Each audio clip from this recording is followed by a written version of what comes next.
আদ্রিত রয় ও কৌশাম্বীর বিয়ের খবর নিয়ে সৌমিত্রিষার এমন আচরণ কিন্তু কেন? বিস্তারিত জানতে সঙ্গেই থাকুন, চ্যানেলটিকে সাবস্ক্রাইব করে রাখুন। ফির চর্চায় মিঠাই ধারাবাহিক, কারণ এই সিরিয়ালে দুই অভিনেতা মে মাসেই বসতে চলেছে বিয়ের পিঁড়িতে। এই ধারাবাহিকে দিদি ভাইয়ের চরিত্রে অভিনয় করেছে আদ্রিত রয় এবং কৌশাম্বী চক্রবর্তী। সেখান থেকেই প্রেম, আপাতত বিয়ের পিঁড়িতে বসার পালা। এরই মধ্যে দেখা গেল আদ্রিত কৌশাম্বীর বিয়ের আগে তারা একত্রিত হয়েছে, মানে মিঠাই পরিবারের আবারও রিইউনিয়ন হয়েছে।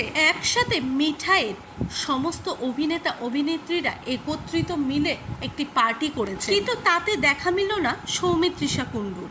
আদ্রিত কৌশাম্বীর বিয়ের খবর আসার পর থেকেই চর্চায় অভিনেত্রী।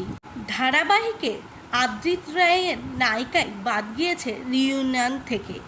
তখন থেকেই জল্পনা শুরু হয়েছে, তাহলে কি সৌমিত্রিষা আর আদ্রিতের ঝগড়া এখনও চলছে? উচ্ছেবাবুর বিয়েতে আসবে না তুফান এক্সপ্রেস? এখনও আদ্রিত কৌশাম্বীর বিয়ে নিয়ে রা কাটেনি সৌমিত্রিষা। তাহলে কি তিনি এখনও সত্যি সত্যি রেগে আছেন আদ্রিত রায়ের ওপরে কোনো কারণে? সেটা কিন্তু এখনও প্রকাশ্যে আসেনি, তাই কোনো কিছুই বোঝা যাচ্ছে না যে তিনি আদৌ রেগে আছেন নাকি তিনি আর সকলের মতন একসাথে আদ্রিত এবং কৌশাম্বী বিয়েতে পার্টিসিপেট করবেন। সেটি জানতে গেলে চোখ রাখতে হবে আমার চ্যানেলে। আর প্লিজ চ্যানেলটিকে সাবস্ক্রাইব করে রাখুন এমনই নিত্য নতুন খবর পেতে। আর এই বিষয়ে আপনাদের কি মতামত?